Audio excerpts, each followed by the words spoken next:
তোমাদের সকলকে জানাই পম্পার হেসেলে অনেক অনেক স্বাগত। আজকে আমার এই জবরদস্ত একটি রেসিপি তোমাদের সাথে শেয়ার করতে চলে আসলাম। রান্নাটা কিন্তু অতি পুরনো আর খেতে বলারই কথা নয়। শিখেছিলাম দিদিমার কাছ থেকে। দিদিমা আমার ওপার বাংলার লোক। তোমাদেরকে তো আগেই বলেছি যে দিদিমার রান্নার কোনো তুলনাই হয় না। সত্যি মানুষটা এত সুন্দর রান্না করতো। তো আমি এখানে দেখো চিংড়ি নিয়ে নিয়েছি, মাঝারি সাইজের চিংড়ি আমি নিয়েছি। আর খোসা বাদ দিয়ে দিয়েছি, মাথা লেজা সবই কিন্তু বাদ দিয়ে দিয়েছি। আর নিয়ে নিয়েছি এখানে আমি কচু। তো চলো আজকে হবে কচু চিংড়ি। তো কড়াইতে দিয়ে দিলাম তেল, আর তেলটা গরম হয়ে যাওয়ার পরে দিয়ে দিলাম এর মধ্যে আমি চিংড়িগুলো। আর চিংড়ি দিয়ে কিন্তু বেশিক্ষণ ভাজবো না, জানোই তো চিংড়ি বেশিক্ষণ ভাজলে একেবারে রাবারের মতো হয়ে যায়। তাই চিংড়িটাকে হালকা একটুখানি ভেজেই কিন্তু নামিয়ে নিতে হবে, এটি মাথায় রেখো। চিংড়ি বেশ নরম তুলতুলে থাকে আর মুখে দিলেই মিলিয়ে যায়, সেই রকমটা কিন্তু খেতে খুবই ভালো লাগে। আর চিংড়ি যখন তুমি কড়াইতে দেবে, দেখো কড়াইতে দিতে না দিতেই কিন্তু হুড়হুড় করে জলটা বেরিয়ে চলে আসে।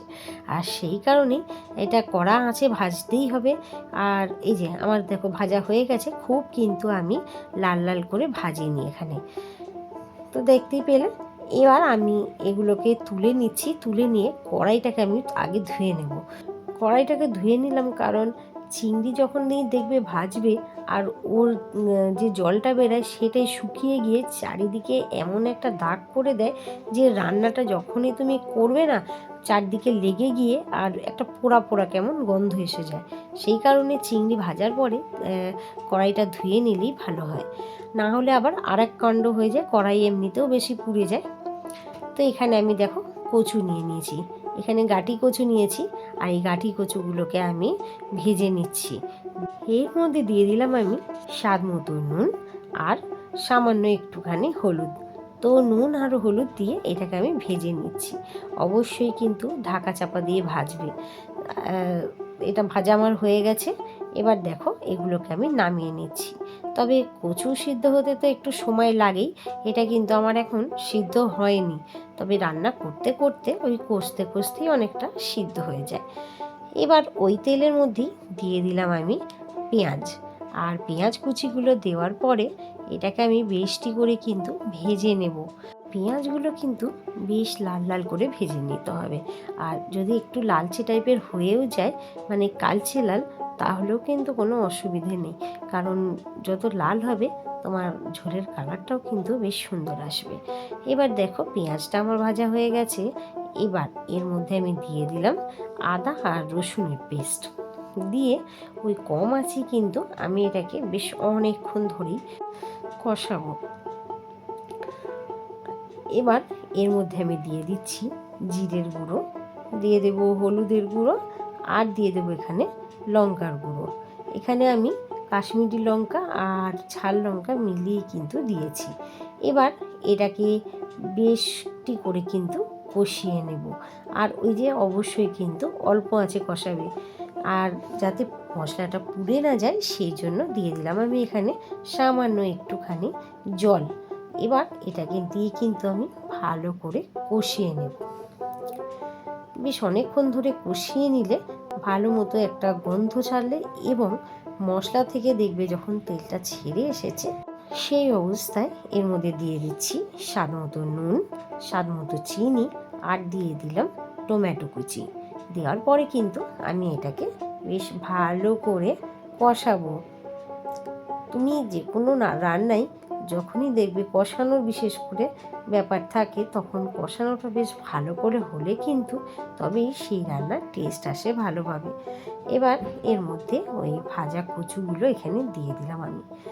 কচুটা আমি কমই নিয়েছি কারণ আমার তো সদস্য কম ঘরে, তোমরা জানোই, সেই কারণে কচুটাও আমার কম। তবে চিংড়ি খেতে যেহেতু বেশি ভালোবাসি তাই চিংড়ির পরিমাণটা একটু বেশিই দিয়েছি। এবারে এটাকে দিয়ে বেশ ঢাকা চাপা দিয়ে কিন্তু কষাতে হবে। ওই একবার করে ঢাকনা খুলে নেড়ে চেড়ে আবার কিন্তু ঢাকা দিয়ে দিতে হবে। কারণ কি, যে কচু তো ওই আগেই বললাম যে সিদ্ধ হতে একটু বেশি সময় নেয়, আর যখন আমি ভাজলাম তখন কিন্তু আমার কচুটা সিদ্ধ হয়নি, সেই কারণেই এই ব্যাপার। এবার দেখো আমি এটাকে আরেকবার ঢাকা দিয়ে দিচ্ছি। তো এইভাবেই কিন্তু আমি করতে থাকবো। আর বন্ধুরা, তোমাদের সাথে আগে জরুরি কথাটা সেরে নিই। যদি আমার ভিডিওটা তোমাদের ভালো লেগে থাকে অবশ্যই কিন্তু লাইক অ্যান্ড শেয়ার করে যেও। আর হ্যাঁ, তুমি যদি আমার এই চ্যানেলে নতুন হয়ে থাকো তাহলে অবশ্যই কিন্তু চ্যানেলটিকে সাবস্ক্রাইব করে দিয়ে পাশে থাকা বেল আইকনটি বাজিয়ে দিও, যাতে আমি ভিডিও ছাড়লে সবার আগে তোমার কাছে পৌঁছায়। আর হ্যাঁ, এই যে দেখো বসে বসে যে তোমরা ভিডিওটা এতক্ষণ দেখছো, তো একটা অন্তত লাইক আর কমেন্ট করে দাও, যাতে আমি আরেকটুখানি এগিয়ে যেতে পারি তোমাদের সাহায্য নিয়ে। এবার এর মধ্যে আমি দিয়ে দিলাম গরম জল। আর গরম জলটা কেন দিলাম চলো সেটা তোমাদেরকে বলে দিই। যখনই তরকারি বা মাংস যাই রান্না করো না কেন, তরকারির মধ্যে কিন্তু গরম জলটাই দেওয়ার চেষ্টা করবে, বা মাংসের মধ্যে।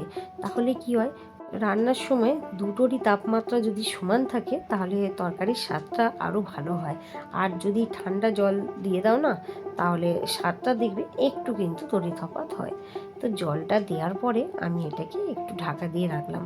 এতক্ষণে কিন্তু আমার কচুগুলো সিদ্ধ হয়ে গেছে। এবার আর কি, এর মধ্যে দিয়ে দেবো আমি ওই চিংড়ি মাছগুলো যেগুলো ভেজে রেখেছিলাম, সেই চিংড়িগুলো দিয়ে কিন্তু আমি বেশিক্ষণ আর ফোটাবো না।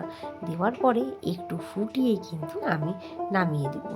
ওই যে আগেই বলেছি যে চিংড়ি দিয়ে যদি তুমি বেশিক্ষণ ভাজো তাহলে কিন্তু চিংড়িটা ওই শক্ত রাবারের মতো হয়ে যাবে, বা ঝোলেও যদি বেশিক্ষণ ফুটিয়ে দাও সেই একই ব্যাপার হয়ে যাবে। তাই চিংড়ির স্বাদটা যেন ঠিক থাকে আর মুখে দিলেই যেন মিলিয়ে যায় সেরকমই তো করতে হবে। আমি কিন্তু এর মধ্যে একটু গরম মশলা বাটা দিয়ে দিয়েছিলাম। তো চলো এবার নামিয়ে নিয়ে সার্ভ করে দিলাম। টাটা।